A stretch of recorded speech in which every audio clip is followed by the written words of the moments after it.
signing. This one gives me a lot of pleasure. It's someone who I believe is one of Britain's great fighters, and we're looking forward to signing him, bringing him on to Sky Sports and making a big debut for us on May the 11th.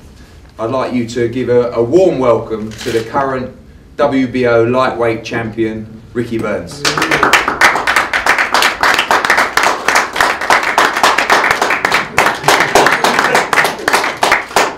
No cheering in the press box. Good book. He's definitely here because I picked him up from Scotland.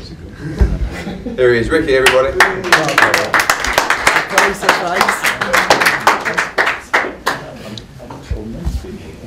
Sit around a bit.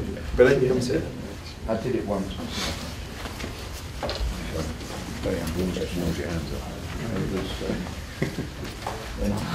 Billy Nelson, trainer of course as well. This marks a very, very important time for us. Like I said, Ricky, current WBO lightweight champion, two-weight world champion. But also delighted to announce that Ricky will make his next fight on May the 11th up in Scotland, a venue and opponent to be announced very soon. And really that leads the way for us for Ricky's future, Scotland. We've seen the huge fights that he's had up there, obviously with Kevin Mitchell, Moses, and just being up there recently leads me to believe how huge the following is for Ricky Burns in Scotland. So our plan is to build him in Scotland and keep doing so, and that starts on May the 11th. All kinds of opponents will be thrown out there, and obviously people will talk about Adrian Broner and stuff like that, and that's actually one of the first things he said to me, was that that's a fight that he certainly wants, and that's a fight that I think we can build to and lead to. But for now, it's all about getting Ricky Burns active, getting him fighting in huge fights in Scotland and taking him forward to those big unification fights that we all talk about. So what I'm going to do is I'm going to actually open to the floor to ask some questions first to all of us. I want to stress that this is not about the past. I know some of you will want to talk about that, and we'll answer that where we can. Obviously it's a sensitive issue, you know, but for now it's about the future, and that's where I want to try and lead off. I appreciate, you know, the questions will be asked, and like I said, we'll answer where we can, so open to the floor. Well, obviously the first question is, what's the contractual arrangements that you have with Ricky, and does it interfere with his current contractual arrangement? There is no contract. Ricky's contract was terminated last week with Frank Warren. We've actually got copies of that letters here today. If Ricky wishes to pass that to you, that's not a problem. Obviously we've taken advice on it. We're very comfortable, Ricky's very comfortable. You know, any fighter can terminate a contract due to his perception or of material breaches. If there's a problem with that, and you know, Mr. Warren believes there hasn't been breaches in the contract, no doubt that will be discussed in the court of law. But from our position and Ricky's position, and having seen the contents of that letter, we're all very, very comfortable with that position. So I don't believe we'll have a problem with that at all. Are you taking the WBO belt forward? How does the situation continue with Ricky as WBO champion, and are the WBO involved in any way? No, Ricky's WBO champion will be defending that title on May the 11th. I mean, like I said, Ricky's terminated his agreement and we'll move forward as his new promoters. We'll be writing to the WBO today to inform them that we'll be promoting his fight on May the 11th in Scotland and defending that WBO title. You know, it's exciting for us to be working with the WBO again. We were part of the formation many, many moons ago, so I'm excited to work with Paco again, and I've already been in touch with him about other fights in the last few weeks anyway, so they'll be getting a letter today and informed about May the 11th defence. And who are the opponents in the frame for that day? Well, that's really down to the team. Alex, who's in Scotland today, and Billy, of course, and obviously Ricky. You know, Vasquez is obviously a fight that could potentially happen in the future. That's not necessarily on the immediate radar list. No doubt we'll get conversations with their team. You know, but this has been a very speedy process. Obviously, the contract was terminated last week, and contrary to reports, Alec Morrison will tell you that they have been flooded by other promoters trying to sign Ricky Burns. He's got all the correspondence from those. Some have denied it, some haven't. But you know, we're delighted to win that race, and we'll look at opponents over the coming days. We'll be in Scotland on Thursday to look at two potential arenas there. One is the SECC and the other one is the new velodrome that they're built for the Commonwealth Games. So, you know, they're both potential venue options. But as far as the opponent's concerned, one thing that Ricky said to me was he wants the big fights. You know, he wants a big test. But we're going to box him on May the 11th, and we're going to box him again in September, both times in Scotland. So, you know, we want big fights with Ricky Burns. In my opinion, you know, you talk about the 3 champions of the division. Obviously, Broner, who looks like he's now fighting Malignaggi, and Vasquez and Burns. They're the clear 3 fighters in the division. So they're the ones that we want to lead to.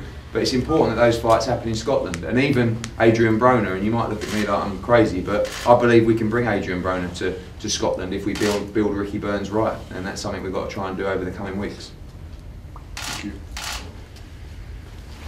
Ricky, you've got to be delighted that you've talked about action in the ring rather than action outside. And Do you know, I'm just really excited about what the future holds now. Obviously, the things we've been speaking about, especially obviously the big fights, bringing the big shows back to Scotland again. Everybody knows that the support I get up there is great. So again, just looking forward to getting back in the ring. As I say, that's my job. That's what I love to do best. How many is the new velodrome going to hold for boxing, do you think? We think we can get close to 10,000 in there. It's a fantastic. It's about the same size as the other indoor arena. I'd say it was a little bit bigger than the SECC. Yeah, it's a different kind of setup there. Yeah. And logistically, it needs a little bit of work. Is that big enough for a Broner fight? No, not necessarily. It depends when. I don't envisage the Broner fight happening, obviously, in May. And you don't know what he's going to do. If he fights Malignaggi for the welterweight title, which I expect him to make at 143 or some kind of catch weight, he may never come back. You know, but you know, Broner's not, you know, the pure focus at the moment. The pure focus is activity and building Ricky Burns as a brand in Scotland. And you know, I think we've got massive opportunity to do that. We're actually up there with the darts at the Premier League in a couple of weeks. He's going to be there out on stage, and you know, he's a big star in Scotland, and we think we can make him bigger and bigger once they realise the kind of show we're going to put on with him and a packed undercard with Scottish talent.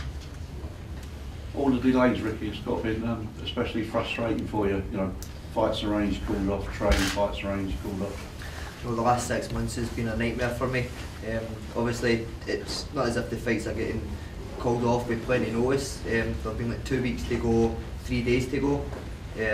Obviously, I need stability in my career, and obviously I'm getting that now.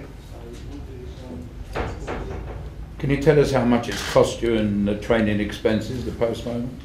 Well, it's cost Ricky well over 5 figures, maybe £13,000 pounds.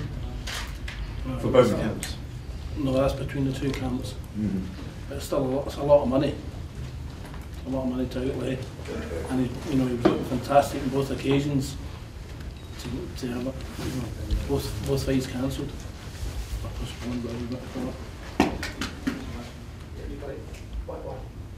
Ricky, Frank Warren said last week he's always liked you and enjoyed a good relationship with you. Is that an initial feeling between the two of you? Do you know, honestly, I've got no problems with Frank. Frank's done a great job with my career up till now. I just felt over the last maybe year or so, things hadn't been working out. There was a few issues that needed sorted, and it didn't get dealt with. So me and Alex, we decided that obviously the best thing obviously for my career was obviously to try put out there, try and get out of the contract, which we've done, and obviously find a new promoter. And I think we've made the best choice. What were those issues, Ricky? Were they the right fights? Or?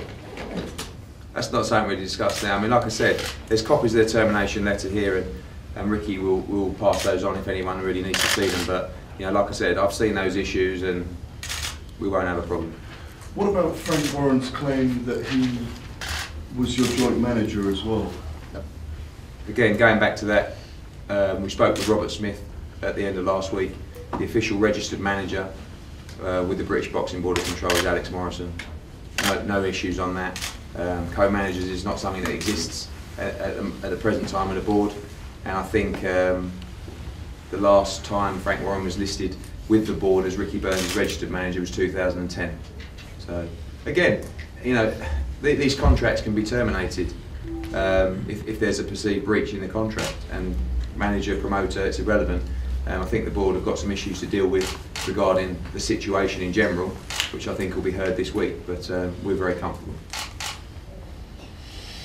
Ricky, Ricky, it's all about boxing rather than the politics, but when are you going to go back into training again? Well, obviously, up until last week, we were in full sparring. We'd already done 6 weeks, so I was ready to fight. I took a few days off last week, but as far as obviously we've got a date now, obviously we're still waiting on the opponent, but I start full training tomorrow.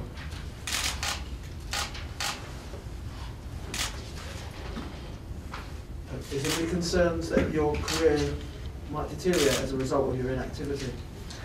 Not at all. You know, I think it would be different if I was out. If I was out the gym, if I was obviously not training at all. But obviously, I've had fights. Well, supposedly had fights scheduled, and obviously I've always been in the gym. The sparring and that we've been doing as well. We've been getting top quality sparring in, so it's not as if I've been blazing about in the gym. So I don't see it being a problem. Any further questions? Right guys, we're going to pose for a photo now and then we have one-on-ones and I think we've got some lives to do as well. Thanks for coming. May the 11th in Scotland. See you there.